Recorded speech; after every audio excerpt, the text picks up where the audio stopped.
Hello and welcome to Chapter 21 of Menace in the Goldilocks Zone. As you recall, last chapter, our intrepid band of explorers arrived on Kryptos and found a reservoir, artificially created lake, where they're now synthesizing fuel for their return trip home, and at the north end of which is a cave. And it is decided that Roger will explore the cave now that they've completely refueled all their vessels and would be able to depart quickly if he stirred up something that they did not want to stir up. So, as I've been doing, we'll begin with the last paragraph of Chapter 20 and go into Chapter 21. The same rocky debris litters the floor near the opening, and he sees again the bundle-like shapes further in. He stares longer, trying to pierce the gloom, but can see no more. He picks up the paddle lying in front of him and takes one last look. He is about to turn away when he thinks he sees the flash of a very tiny, pale green pinpoint of light. He stares back into the gloom. Time passes. He sees no other flashes. He pushes off and paddles back to the dam. Was it a reflection from his headgear? Perhaps it was some bioluminescent organism.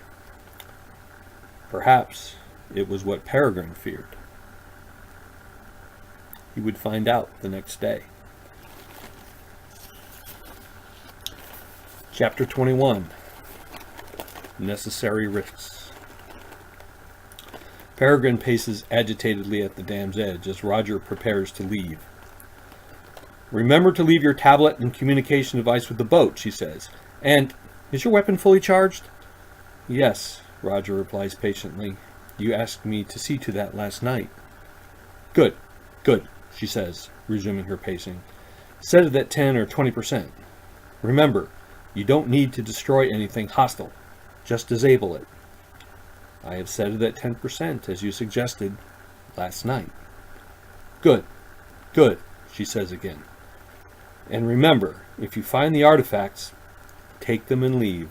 Don't explore any further. Yes, you told me last night." Good, Peregrine repeats again. She stops pacing and places a hand on Roger's thorax. "Please be careful, my friend. Don't take any unnecessary risks."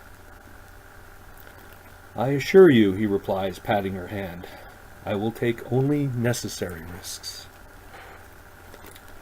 Foragem steps forward. "Good luck, Admiral. We anxiously await your return." Roger looks up from his preparations and is startled to see the whole ground crew assembled to see him off. "Shouldn't you be resting, Captain Larderson?" "We'll rest while you're gone, sir," Larderson replies, "if we're able." "Watch yourself, Admiral," Broadtrunk nods to him. "You get yourself back here in one piece, sir," Gatherdam says in mock sternness. "I want to see the painting you make of this adventure." "Look sharp, Mr. Roger," Nourdam instructs him solemnly. "Keep your wits about you, sir." "Oh, I will, I assure you all," Roger says, a bit exasperated by all the fuss. "Honestly, I'm only paddling across the lake and back as I have a dozen times before." "If only that were true," Peregrine observes sadly. "Now be off with you. We're wasting daylight." Roger climbs into his boat and paddles off. He would not tell his companions, but he shares their anxiety. The small green flash he is not sure he saw haunted his sleep. He did not tell anyone about it, as he does not want to increase the group's already heightened tensions. He hopes his foray into the cave will resolve all their fears. As before, he uses the rhythmic paddling to calm himself and focus on his mission. The cave entrance soon appears into view and yawns wider as he approaches. He is unaware of any fatigue as he once again pulls up to the mouth. Only this time, he carefully climbs out of the boat and hefts it up into the cave. He removes his tablet, hood, and goggles, fires up the weapon strapped to his arm, puts the strap of his haversack over his shoulder, and steps inside. He pauses once in the shadows to allow his eyes to adjust to the low light. He senses a dry warmth coming from inside the cave, and it occurs to him that this volcano may not be as inactive as he had presumed. He scans the cave floor in front of him and takes a few more steps forward into the cave toward the scattered bundles. The first one he encounters is just under 2 meters long and is laid out obliquely across his path. He pauses to examine it more carefully. He sees that it is indeed a kind of bundle, covered in dusty fabric. He moves in closer to see that it has a familiar outline. At the end near his feet, it discerns a shock of dusty hair and a grinning, eyeless profile. Roger stiffens abruptly. The fabric he can now see are clothes covering a frame very similar to Peregrine's. He steps carefully around the corpse and approaches another bundle lying near the cave wall. There are 2 grinning, eyeless faces, grotesque parodies of Peregrine's warm expression of amusement. The larger of the 2 corpses appears to be holding a smaller one in its arms. He approaches another lying across the floor of the cave. The fabric covering over the thorax was torn, and Roger could see curved bones under the fabric, and on the face, the same eyeless, horrific grin. The deeper he moves into the cave, the more of the corpses he encounters. Some appear to have fallen on each other in their last moments of life, while others appear to have huddled together for comfort in theirs. He can feel the heat intensifying as he moves deeper as well, and then suddenly feels a cool draft as he turns a corner and finds a broad shaft of pale light illuminating a wide chamber at whose center is a vessel. Cargo doors open, covered in rivulets of dust. Roger stands unmoving, using his independently moving eyes to scan the entire chamber. The source of the heat, he can now determine, is not from lava, but from the inside of the vessel. He looks up the walls of the shaft to see how high it goes and sees the same faint, parallel marks that are on the canyon walls, radiating down from a circle of gray sky. The chamber floor, like the shaft of the cave, is littered with stones, dust, and what Roger now knows to be corpses. He carefully circles the vessel, noting a striking resemblance to Exile, Peregrine's vessel. The cockpit glass is streaked with dust, and there is no sign of any activity within. He completes the circle and decides to approach the open cargo doors. He steps carefully up to the doorway and peers into the vessel. All is still and dark. He takes a first tentative step on the gangway, and then a second. He pauses to wait for any kind of reaction. There is none. He takes 2, then 3 careful steps deeper into the vessel. Still nothing stirs. He reflexively looks behind him. Seeing nothing, he takes another 3 steps in and again surveys everything around him. Slowly, deliberately, he moves through the vessel toward the cockpit. He encounters no corpses, but various shipping containers. All the cabin doors appear to be closed, and the lock lights are unlit. He proceeds cautiously toward the faint light from the cockpit. Once there, he finds a long console covered in a faint haze of dust. There are many lights and buttons on the console, but none are lit. To the far left of the console, he sees 4 square objects arranged in a row. Upon closer scrutiny, Roger sees that they appear to be wired together, and the ones on the ends wired to the console. There is something familiar about one of them, and he wipes the haze of dust off its surface. He uncovers a color pattern that in cerulean denotes existence. He quickly wipes the dust off the other 3 objects. On one, he recognizes symbols resembling those on Aredian uniforms, and another he recognizes as a compass, and on the fourth he recognizes the pattern of that of one of the Arborean skycatchers. He is temporarily paralyzed with the realization that he has found the artifacts, as if he's about to be caught in the act of some wrongdoing. He looks around again. No movement, no lights. He grasps the object on the left end of the sequence, the one with the Iredian symbols. He gives it a firm tug, which breaks the connections to the console and to the next artifact, existence. He waits. No lights, no movement. He quickly puts the artifact in his haversack and pulls out existence. No lights, no movement. He stows existence and grasps the Mare Urban compass and stows it. Lights begin lighting up, one at a time. He quickly grabs the skycatcher and moves out of the vessel as more and more lights come on. He races down the shaft, back toward the cave entrance and his boat. Pale green points of light appear along the cave walls as he passes, headlong, heedless of both them and the corpses. He stows the weighted haversack in the boat, puts the craft in the water, and climbs in. He takes a last look into the cave as he pushes off and sees pale green lights festooning the cave walls. Light green stars in a dark sky. He paddles furiously at first, which does not result in a commensurate rate of speed. He collects himself and paddles quickly but rhythmically, determined to get away from the cave and back to the dam. He keeps his eyes focused ahead of him, not daring even to glance behind him. He can soon make out the freighter and shuttle, and then the surface of the dam. He sees his comrades lining up along the water's edge, waving to him, urging him on.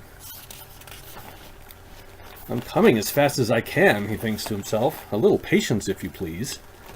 Their gestures become more frantic, and he notices Peregrine raising something to her shoulder. It is a weapon, and she discharges it in his direction. "What in the great tidal swell?" Roger's mantle flashes in a confused array of color. The shot goes over his head, and the next thing he sees is Broadtrunk, Lauderson, and Gatherdam, all discharging their weapons in his direction. The shots all go over his head, and he sees Peregrine gesturing wildly to the air above him. He pauses in his paddling to look above and behind to see a swarm of pale green lights moving in and closing fast. He resumes his determined paddling as more and more shots from weapons streak over his head. He gets close enough to the shore to see the four working their mouths in addition to waving him on. He realizes that in his haste to get out of the cave and away, he had not replaced his communication device. The four continue to fire as he paddles, and he begins to see objects falling from the sky into the water around him. He has 100 meters to go when the objects start buzzing around him, hovering. His comrades continue to shoot at them, and he is grateful for their laser sights. He closes the last 50 meters as his friends manage to pick off more of the objects. Those remaining withdraw to 100 meters from the dam and hover. Peregrine and Gatherdam help him drag the boat to the dam as Lauderson and Broadtrunk maintain the field of fire. Peregrine takes the tablet and communication headpiece and helps him put it on. "Got to get on the freighter," the goggles reporter is saying as he makes some final adjustments. "Naurdam is leaving on the shuttle now." Indeed, the goggles report the sounds of thrusters firing, and Roger looks west to see the shuttle rising from the dam. His goggles also report something else, something also registering in his thorax, an ominous rhythmic thumping, likened to repeated blasts of thunder. He follows Peregrine's stricken gaze back across the lake. A large, dark object was descending rapidly from the mountain peak and heading toward them across the water, the thumping sensation growing in intensity. Roger raises his weapon to fire, but Peregrine pushes his arm down. "Don't bother," she says. "It won't have any effect. Just get on the freighter."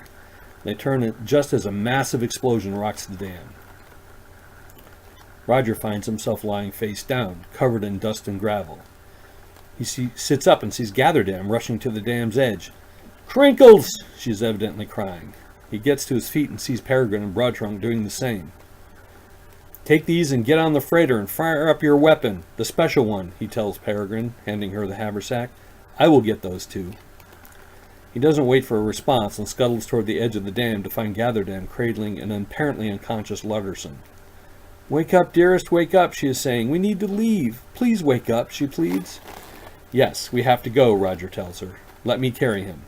He picks up the limp Lutterson and leads Gatherdam back to the freighter. The doors close as they enter. Another sudden concussion knocks them all to the floor as the freighter rises. Gatherdam crawls to Lutterson, whose fall Roger managed to cushion, somewhat, with his own carapaced body. She takes Lutterson's head to her chest and caresses his unresponsive whiskered face. Please wake up, my sweet seed, she coos quietly. Let me see those bright eyes. Roger! The goggles indicate the call comes from the fore of the vessel. Come help me. Broadtrunk needs to assist the captain. Roger makes his way toward the cockpit to find Peregrine standing in a panel. That last jolt has knocked the power source offline, she says. I have to stay here and keep it on manually. You go to the cockpit and aim the weapon. I'll tell you when it's charged and can fire.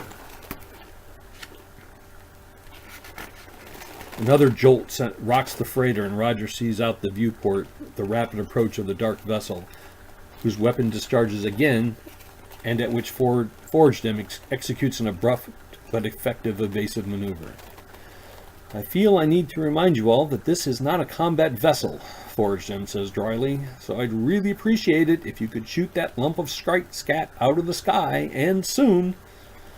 Roger finds a control panel for the weapon. It is the distance view screen that has been modified. The screen shows where the weapon is pointing, and Roger takes the joystick and adjusts the direction until the attacking vessel is in its sights. Can I fire now, he asks. No, Peregrine replies.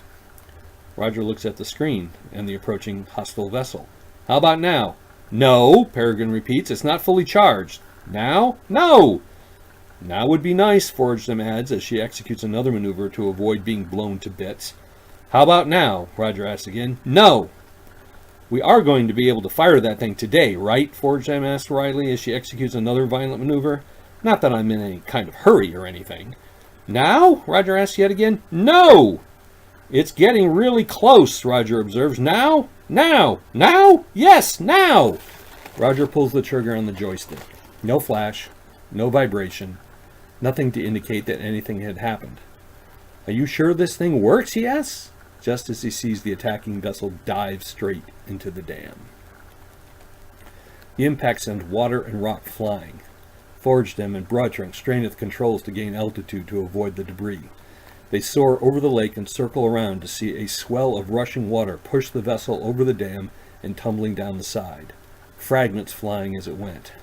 Once at the bottom, it continued to be pummeled by rushing water and falling boulders. Never mind, Roger says.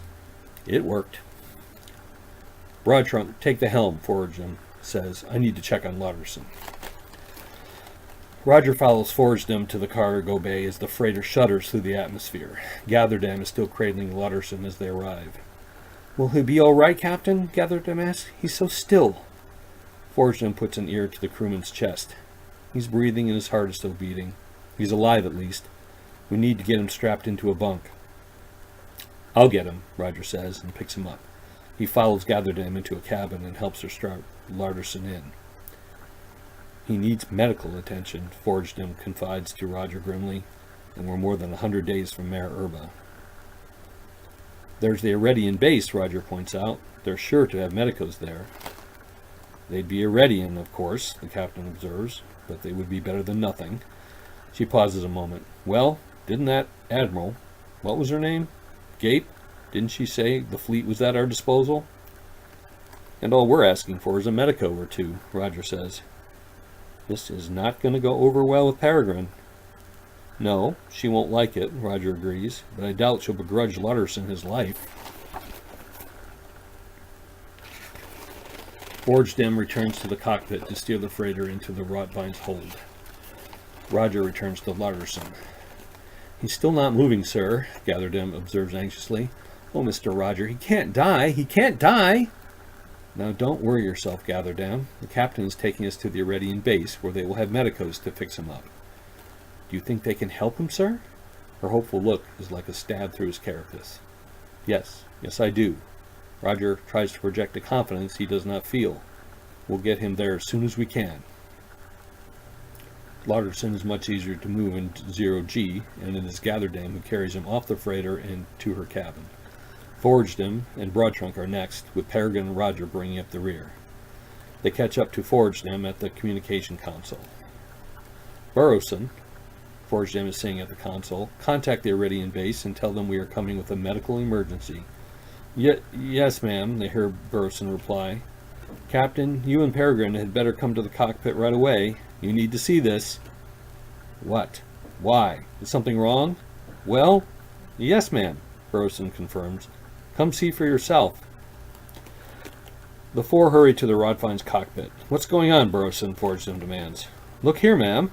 Burrowson indicates the long-range view screen. Foragedam noticed it this morning. At first I thought it was one large object, but now they all look at the screen. There must be 500 vessels out there, Peregrine observes, awestruck. What are they? Broadtrunk asks. They're Xenosian raiders, Roger says grimly, and they're all headed this way. Ready in base?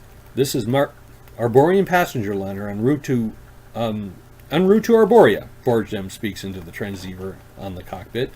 Come in, Iridian base. She waits a moment and repeats her hail. Iridian base, this is Arborian liner. Come in, Iridian base. Captain using right frequency? Broadtrunk asks anxiously. Yes, Iridian base, this is Arborian liner. We have spotted over 500 Xenosian raiders headed in this direction. Foragedam pauses, listening. Yes, we are certain. They appear to be coming from the outer solar system. She pauses. Say again, Iridian base? Another pause. We estimate their arrival in... She looks quizzically at her companions. 2 hours? Burrowson suggests. We estimate they will be here in 2 hours, Foragedam repeats into the transceiver. We advise you scramble your fighters. Foragedam listens intently. What? Say again, Iridian base? She listens for several seconds. Understood. I guess? Foragedam puts down the transceiver headset. All their fighters are off in pursuit of raiders, she reports as if dazed. The nearest wing is a transport escort coming from Iridian. They say the scouts, all 6 of them, can be here in 2 hours. The fighters can be here in less than 3. The base fighters are being recalled, but they will be at least 3 hours. As for us, they advise us to get out of here as fast as we can. Iridians give good advice for a change, Broadtrunk observes wryly. Roger turns to Peregrine. What's the range on that weapon of yours? What? Peregrine looks startled. The range? Well, the inverse square law would apply naturally. And that means, Roger asks impatiently, the closer the better, Burrowson explains. I was afraid of that. Roger pauses thoughtfully. Admiral, Foragedam says suspiciously, you're not thinking of what I think you're thinking, are you? I'm thinking we should try to slow that Xenosian armada down, Roger says evenly. I was afraid of that, Foragedam sighs. Just how do you propose we do that? You're not seriously proposing we engage the Xenosians, Broadtrunk, if the confusion on Foragedam and Burrowson's faces any indication, must be speaking in Arborian. The exec has asked for clarification, Roger informs the group wryly. No, of course I do not propose we engage the Armada directly. That would be suicide. What I do propose is that we harass them. She looks at Peregrine. We don't have to destroy them, just disable them. Roger, Peregrine responds with obvious patience. You just saw for yourself how long it takes to charge that weapon. There is no 10% setting, it's all or none. We'd get one shot off and then be defenseless until the weapon charged again. And I remind you all again, Foragedam interjects dryly, that the freighter is not a combat vessel. Why are we even considering getting involved? Broadtrunk acts in exasperation, and Arborian. Even the Iridians said we should get out of here. That's good enough for me. Roger fixes the exec with both his mobile eyes. Do you really think that the Xenosians will stop simply at destroying the Iridian base? That they'll wipe out the base and just go home? What's to stop them from moving on to Iridian itself, or Mare Urba, or Arborea? Roger pauses to let his words sink in. You said you wanted the Arborians to take a more leading role in the fate of the solar system. Well, here's your chance. Broadtrunk at least has the decency to look abashed. I understand. What is Admiral's plan? Yes, Peregrine seconds. What is your plan? Simply that we charge up the weapon beforehand, Roger replies, looking at Peregrine, and get as close to the Armada as we can by running dark. If we disable the lead raiders, we may be able to slow the whole group down and give the Iridians more time. And then we can pull our behinds out of this fire? Forgestem asks, as if she knows the answer. Well, Roger stalls. It would seem logical that the more raiders we disable, the fewer there are for these 6 Iridian fighters to fight. That's what I thought you were going to say, Forgestem says resignedly. She pushes a button on the communication panel. Forwardson, she waits for a reply. Yes, ma'am. Please top off the fuel on the freighter. We're going to need every drop. Yes, ma'am. It takes 2 to operate the weapon, Forgestem observes. Who's coming with me? I'll come. Peregrine, Roger, and Broadtrunk all speak at once. No, Admiral, Forgestem replies. We need your diplomatic skills to deal with the Iridians. But it's my plan, Roger protests. Captain is right, Broadtrunk asserts. We need Admiral on the Rotvine. Peregrine? Roger looks at her in appeal. Sorry, my dear, but you are outvoted. I see. Well, Burrowson, it looks like you and I will coordinate things from here. Yes, sir. And that ends Chapter 21. Chapter 22, Steep Odds. Well, that was an exciting chapter, at least more exciting than the previous ones. I hope you've enjoyed it. You know that all the chapters, readings of all the chapters are available on YouTube. You can either go to the Thomas C. Goss channel or just search Menace in the Goldilocks in the Goldilocks zone for all the chapters I've recorded so far, which is 21 out of 24. So we're almost done. Okay, well, until next time, I wish you a good week, and know that the ebook or the Kindle version and the printed version are available at Amazon.com. Just go to Amazon.com/author/Tom Goss, one word. Thanks again. Bye.